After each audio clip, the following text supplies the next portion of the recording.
Je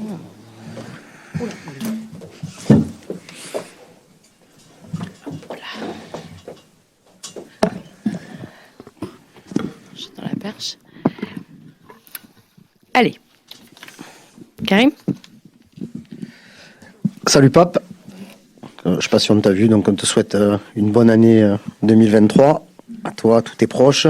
Deux petites questions pour commencer. La première sur la reprise de l'OM avec les deux premiers matchs de l'année où vous êtes montré assez solide, assez efficace, avec 8 buts marqués malgré toutes les absences aussi que vous avez connues en attaque. Comment vous avez géré cette première semaine de compétition avec les matchs de Toulouse et Montpellier? Tout d'abord, merci. J'allais le faire. Bonne année à tous. Bonne année, bonheur, réussite. Donc, pour répondre à ta question, on a bien travaillé durant la trêve. Moi, je suis revenu plus tard parce que j'étais à la Coupe du Monde. Mais voilà, les échos que j'ai eus, c'est que l'équipe a bien travaillé en Espagne. Donc, ça s'est vu sur les premiers matchs.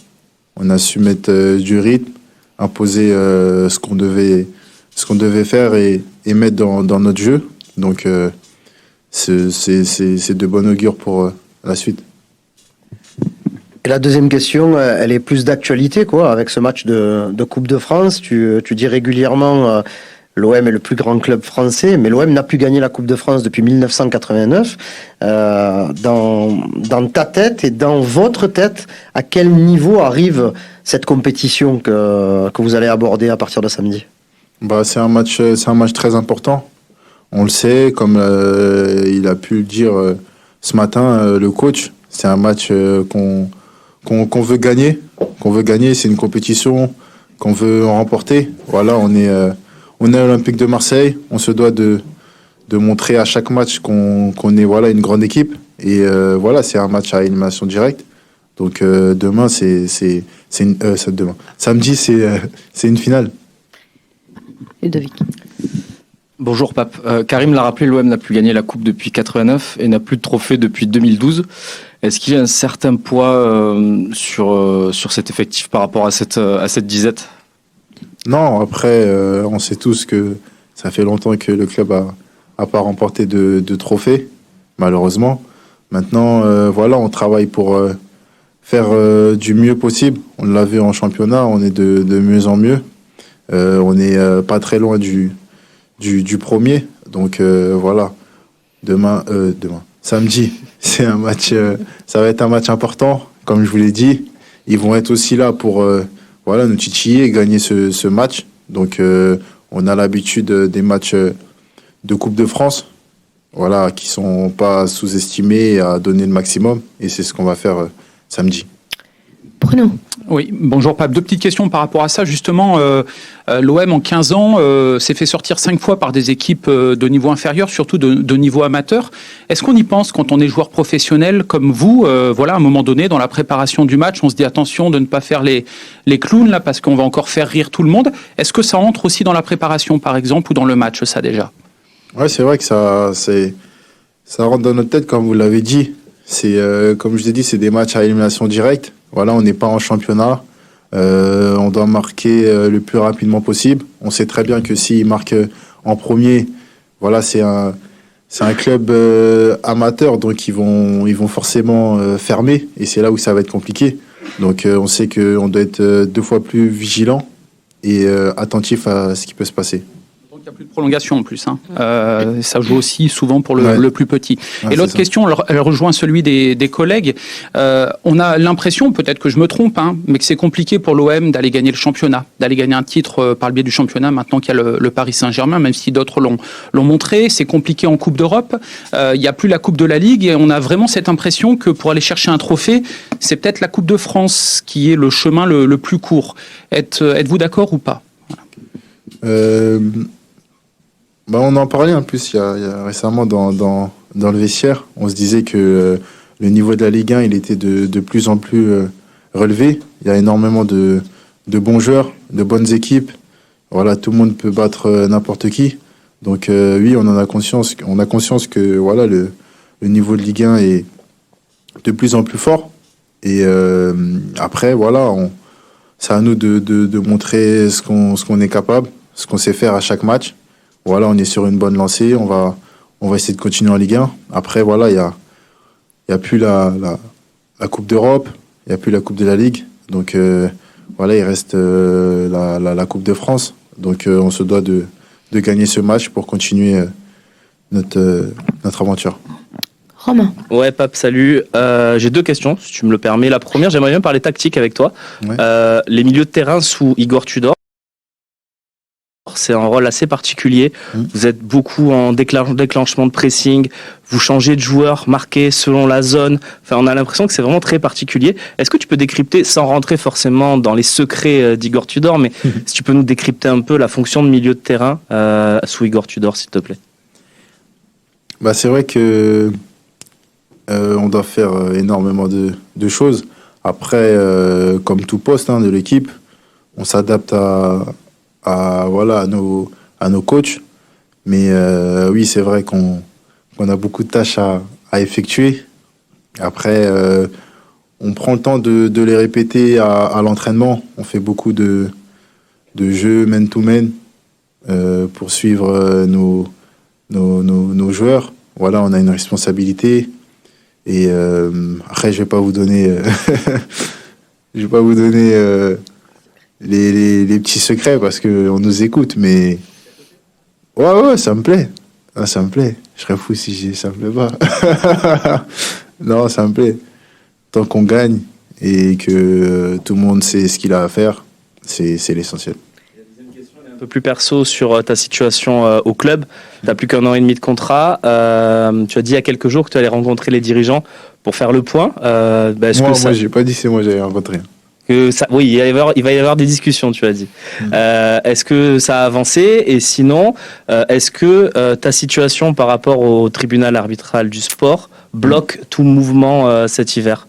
Non, ça bloque aucun mouvement sur ça. Et sur la première question, moi je suis toujours à l'Olympique de Marseille. Comme vous l'avez dit, ça fait 3 ans que je suis ici. Comme je l'ai répété, je suis bien dans ce club. Après, non, j'ai pas vu les dirigeants. Moi, je suis sur le terrain. J'essaye de faire ce que je sais faire à chaque fois que je joue. Donc voilà, moi, ma mission, elle est là. Après, sur ce qui peut se passer après pour ma suite, ça, c'est pas moi qui gère. Flo. Pape, question simple. Je voudrais savoir si tu te sens plus fort après cette Coupe du Monde, parce que c'est un événement tellement important pour un joueur que y participer, c'est pas rien. Voilà. Est-ce que, je sais pas, tu as l'impression que ça peut te faire franchir un cap et que tu te sens plus costaud, plus mature après une telle aventure? Honnêtement, je me sens plus fort, je sais pas, mais j'ai plus de confiance. Je pense que même après la CAN, ça m'a fait du bien. Parce que en club, quand j'ai pas trop de temps de jeu, ça me fait du bien de partir en sélection pour gratter du temps de jeu.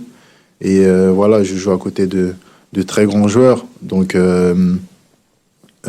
c'est vrai que au niveau confiance, voilà, ça me permet d'en prendre. Après la Coupe du Monde, oui, je pense que j'ai plus confiance en moi. Ça peut se voir sur le terrain. Je me sens bien avec mes partenaires. Et voilà, maintenant, je vais continuer à travailler pour continuer à progresser. Bruno. Oui, sur votre cas personnel, vous le disiez, ça fait 3 ans que vous êtes là, tout ça, mais on n'a pas encore un Pape Gaye titulaire. Voilà, alors vous arriviez de Ligue 2 à l'époque, vous êtes encore jeune, mais déjà, est-ce que c'est une déception ou pas, ça, même si ici il y a une grosse concurrence parce que c'est un grand club. Comment voyez tout ça? Ou est-ce que c'est aussi une étape dans votre carrière, selon vous? Non, je pense que à mon arrivée, personne pensait que j'allais faire ce que j'ai fait. C'est-à-dire que je suis arrivé, personne ne me connaissait. Je suis arrivé au club, voilà, en tant que petit garçon qui apprend. Aujourd'hui, moi, je suis fier de ce que j'ai pu apporter dans ce club, même si, voilà, j'aurais aimé jouer plus cette année parce que les 2 saisons dernières, j'ai eu beaucoup de temps de jeu. C'est que cette année-là où j'en ai un peu moins. Mais voilà, bon, je suis fier de ce que j'ai fait. Voilà, l'Olympique de Marseille m'a permis de jouer des grands matchs, des classicos. J'ai joué, ça m'a permis d'aller en sélection, de gagner une CAN, jouer la Coupe du Monde. Donc non, je suis content de ce que j'ai pu faire. Après, c'est vrai que j'aurais aimé avoir plus de temps de jeu, mais bon, il y a de la concurrence, comme vous l'avez dit. Moi, je suis un compétiteur. Sinon, je serais parti dans une plus petite équipe. Hein. Je savais qu'en venant ici, qu'il y allait y avoir de la compétition. Et en tant que joueur, c'est ce que j'aime. Karim. 2 questions rapides. La première sur tout à l'heure tu parlais du niveau de la Ligue 1 qui semble s'élever encore. On a une équipe à 44 points, une équipe à 40 points. Vous êtes à 36 points. Vous êtes en capacité quasiment de faire une des meilleures phases allées de l'histoire du club. Comment vous vivez ce plan comptable? Est-ce que vous arrivez aussi à rester focus sur, parce que vous dites souvent on prend match après match, mais bon, dans la tête, est-ce que c'est simple quand on marque autant de points et qu'on gagne autant de matchs? Non, c'est simple. Hein. On est des compétiteurs. C'est vrai qu'on veut gagner à chaque match. On sait que en ce moment on est bien, mais voilà, ça peut aller très vite, notamment dans ce club. Donc non, on est concentré. Le coach nous le rappelle chaque jour.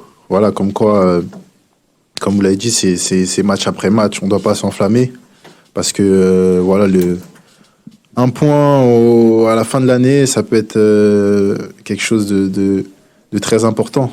Donc non, on est concentré. On prend rencontre après rencontre pour gagner le maximum de matchs. Et sur le match de samedi, donc vous êtes à domicile presque, puisque vous jouez à Martigues, à 50 km du Vélodrome. Le stade, je crois, s'est rempli en 4 jours, même s'il n'y aura pas 60 000, il y aura 8 000 spectateurs. Mais pour vous, est-ce que c'est important aussi d'aller à la rencontre des supporters de l'OM qui ne sont pas localisés à Marseille même? Ah, bien sûr, c'est très important. Après... on l'a vu sur différents stades de Ligue 1 aussi. On l'a pu voir comme à Monaco. Hein. Il y a beaucoup de supporters qui viennent nous supporter. Donc ouais, on est très contents, on est très fiers de les avoir avec nous à chaque match. Franchement, ils nous apportent énormément. Et voilà, samedi, on va être très contents de les recevoir encore une fois. Allez, on finit avec toi, Ludovic. J'ai 2 petites questions aussi. On juge souvent l'entraîneur à sa faculté à avoir des résultats, mais aussi à faire progresser les joueurs, surtout les jeunes. Qu'est-ce que tu as appris avec Igor Tudor? Et une autre aussi question aussi sur quelle impression te fait Ruben Blanco à l'entraînement? Ok. La première, comme vous l'avez dit, hein, moi j'ai eu la chance d'avoir, je sais pas si c'est la chance, mais j'ai eu plusieurs entraîneurs en quelques années. Voilà. Chaque entraîneur avait ses principes de jeu, sa façon d'entraîner, ses idées de jeu. Donc le coach m'apprend beaucoup de choses sur l'aspect tactique, sur l'aspect technique. C'est un jeu différent qu'on a pu avoir de l'année dernière. C'est un style de jeu façon italien. Donc on apprend énormément chaque jour. Et pour moi, comme les joueurs, ça peut nous servir pour la suite de notre carrière. Et pour Ruben, voilà, malheureusement, il a pas trop de temps de jeu en vue des prestations de Pau, mais c'est un gardien qui est complet malgré sa taille. Il est explosif, il a un bon jeu au pied. On peut le voir, vous pouvez pas le voir, mais à l'entraînement, il est très bon.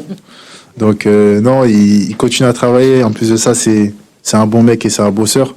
Donc voilà, on est très content de l'avoir parmi nous. Merci beaucoup, on va enchaîner avec Merci. le coach. Merci.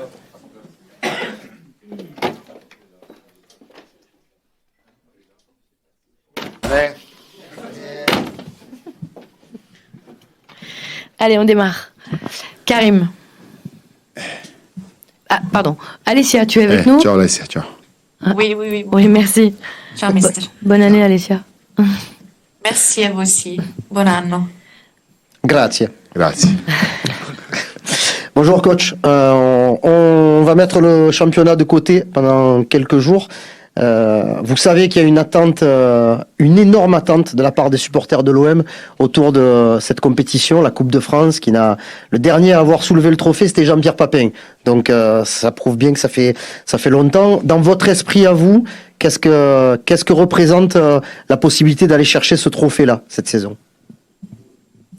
Sì, buongiorno mister, mettiamo un po' da parte il campionato per un attimo. In Francia c'è una grande attesa da parte dei tifosi riguardo a questa Coppa di Francia. L'ultimo ad averla sollevata a Marsiglia è stato Jean-Pierre Papin, quindi dà un po' l'idea di cosa rappresenta. Invece cosa rappresenta per lei? Cosa si fa dell'idea di questa competizione? Una competizione importante per noi che vogliamo vincerla alla fine. Ho detto questa cosa oggi a ragazzi. C'è questa insidia, questo pericolo sempre all'inizio di sottovalutare avversario, però avevamo parlato già di esperienze di 2 anni fa, che siamo usciti fuori, allora bisogna andare forte subito et provare a vincerla. Non, c'est sûr que c'est une compétition importante pour nous et on veut la gagner, c'est ce que j'ai dit aux joueurs ce matin. On sait que c'est toujours un peu difficile au début, il faut vraiment éviter de sous-estimer les adversaires, on a vu ce qui s'était passé il y a 2 ans, donc voilà, on est prêt avec l'envie de la gagner. Bruno. Oui, coach, bonjour. Justement, c'est une particularité en France, c'est que cette Coupe de France, elle permet aux amateurs de jouer contre les professionnels, et ça, c'est assez rare. Comment on motive une équipe, sachant que vous avez parlé des déconvenus de l'OM, on motive une équipe professionnelle contre une équipe de 4e ou 5e division, s'il vous plaît? Appunto questa competizione è particolare nel senso che permette a giocatori di squadre dilettantistiche di affrontare professionisti, è qualcosa che non si vede ovunque, quindi come si fa a motivare, abbiamo parlato appunto dei disappunti che ci sono stati in passato per il Marsiglia, come si fa a motivare i giocatori professionisti ad affrontare squadre di 4ª o 5ª divisione? Ma non c'è niente di particolare di prepararsi, c'è questo trofeo che è davanti, facendo 4-5 vittorie già puoi prenderlo. Questa è una motivazione perché è una competizione molto corta, molto bella anche per questo, ecco.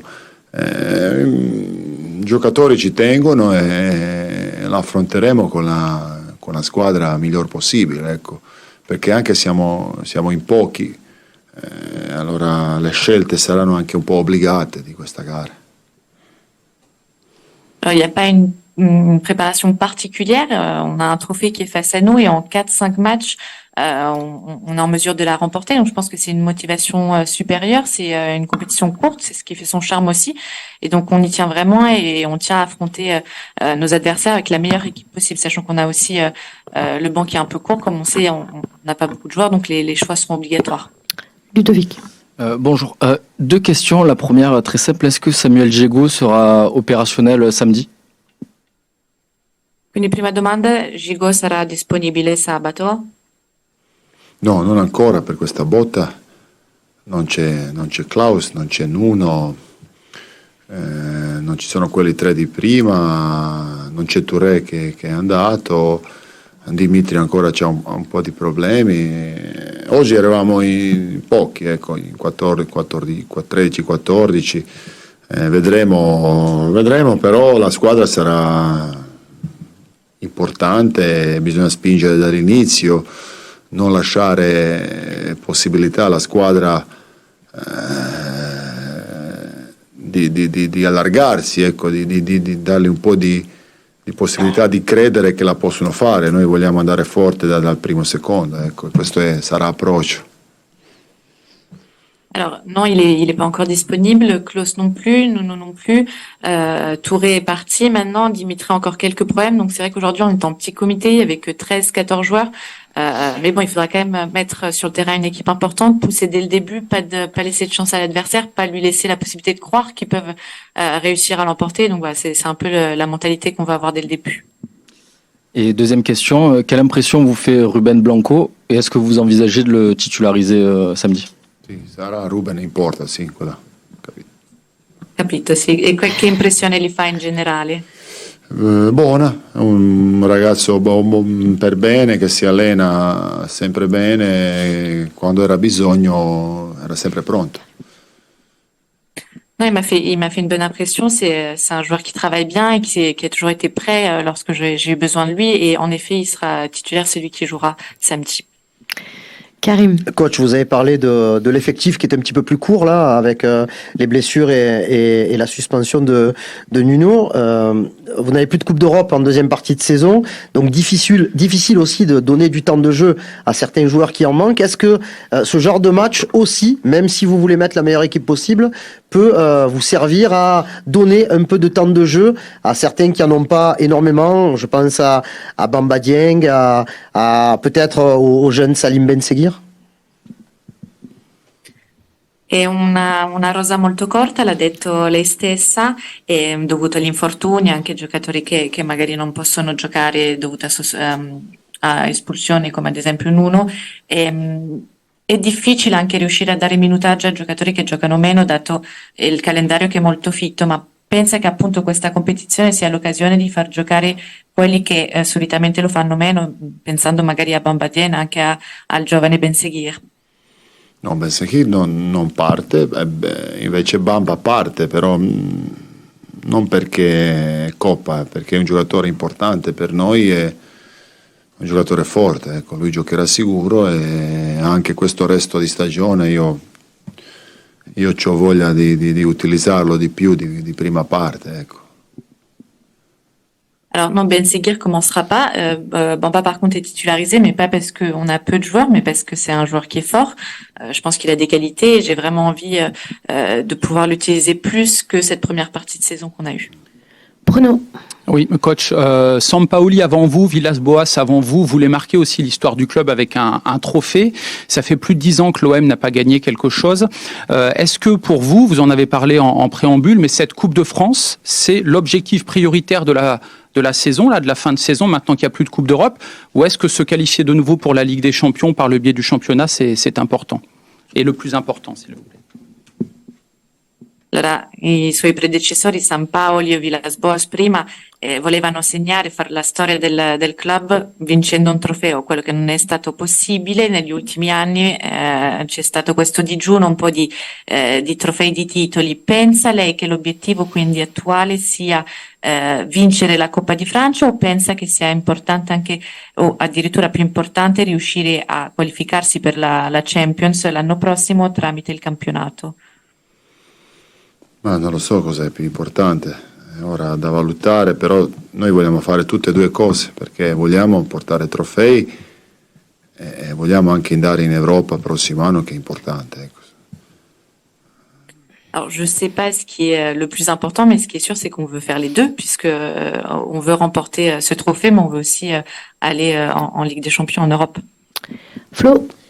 Coach, je voulais parler de Nuno Tavares. Vous avez dit après le match que il méritait une amende. Je voulais savoir comment vous gérez ce genre de cas, vu que je crois savoir qu'en France, légalement, on peut pas faire de retenue sur salaire, donc vous devez avoir une petite cagnotte ou quelque chose pour ce genre d'attitude.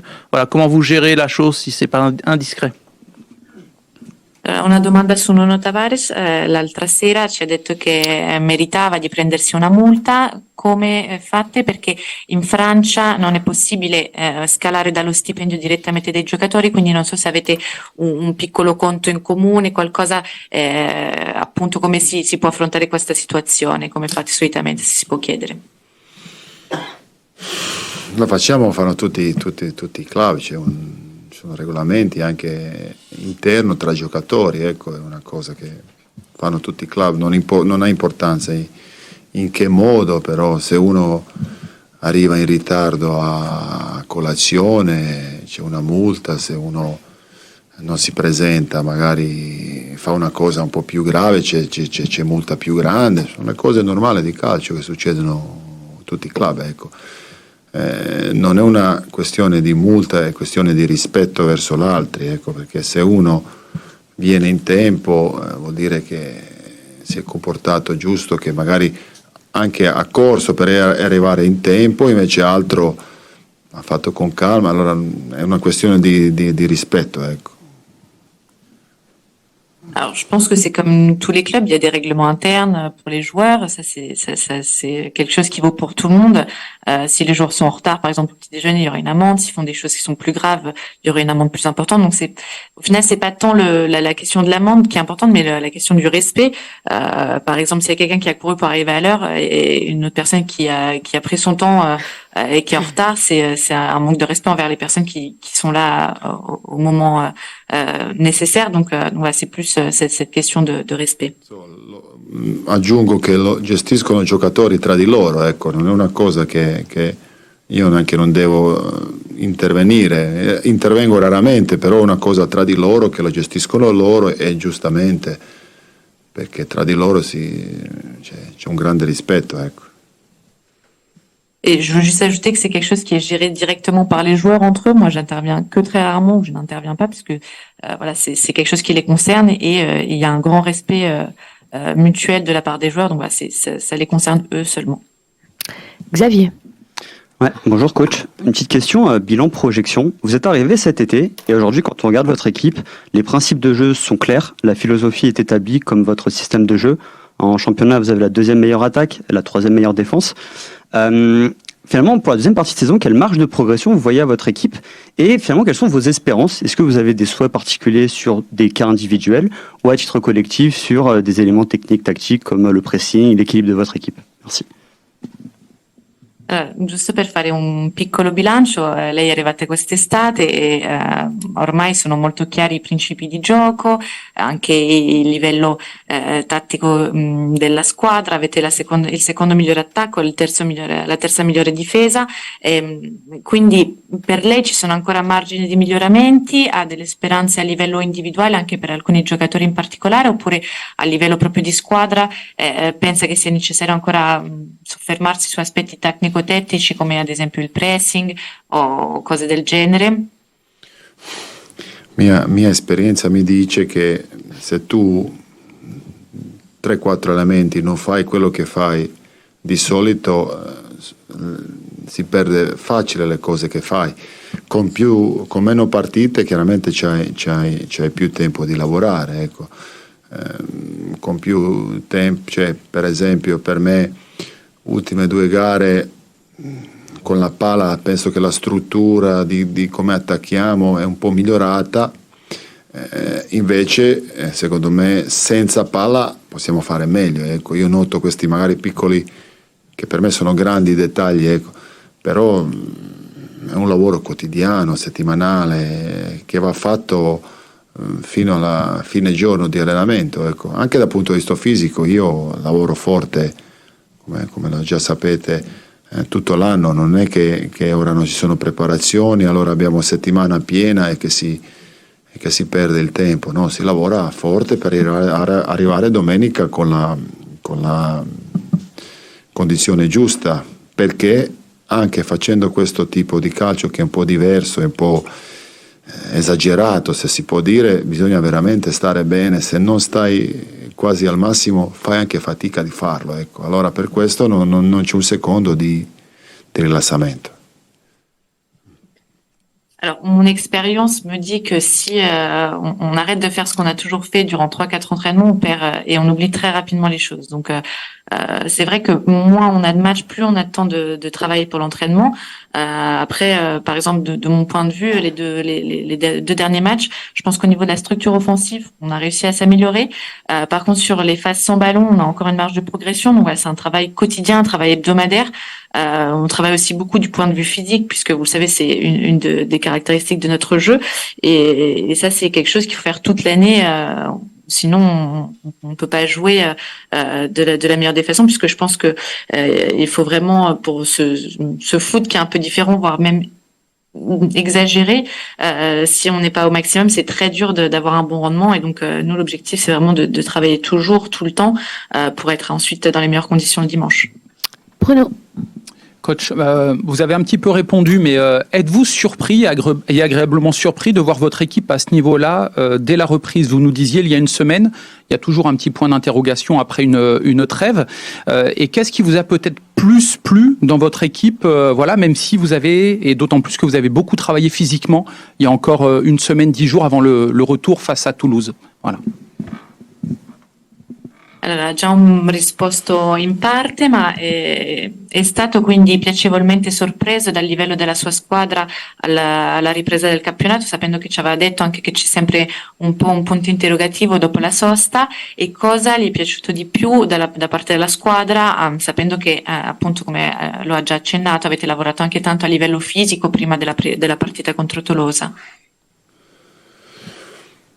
Io penso che dal punto di vista fisico abbiamo fatto 2 belle gare, che sempre dipende anche dall'avversario, no? Perché con tutto rispetto per queste 2 squadre, con tutto rispetto per queste 2 squadre, ecco, se guardiamo i numeri, sono 108 e 111 chilometri della squadra che abbiamo fatto ultime 2 gare, e nostre miglior partite da prima parte, che erano contro Tottenham, erano intorno tra 120 e 125 chilometri di squadra, e ora siamo 108-111. Ora vuol dire che dalle nostre migliori prestazioni ci mancano più di 10 chilometri, che vuol dire un altro giocatore in campo, ecco. Cioè, si crescerà ancora, perché non siamo al massimo, però come ho detto dipende anche dall'avversario e il tipo di gioco, che allora tu c'hai sensazione che hai corso perché magari altra squadra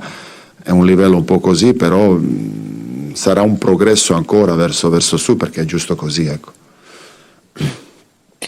Alors, c'est vrai que du point de vue physique, on a fait 2 gros matchs durant cette reprise, mais ça dépend aussi un peu des adversaires, puisque avec tout le respect que j'ai pour les 2 équipes qu'on a affrontées, si on se penche sur les chiffres, on a couru 108, 111 km, alors que notre meilleure performance jusque-là, durant la première partie de saison, c'était contre Tottenham, et c'était 120, 125 km. Donc, c'était des bonnes prestations, mais il y a encore 10, 15 km de différence, donc ce qui représente presque un autre joueur en plus sur le terrain. Donc, c'est vrai que ça dépend un peu de l'adversaire, ça dépend du type de jeu. Parfois, on peut avoir des sensations d'avoir beaucoup couru, et au final, c'est plus dû à l'adversaire. Donc, voilà, il y a une marge de progression qui est constante. Allez, Karim, on termine avec toi.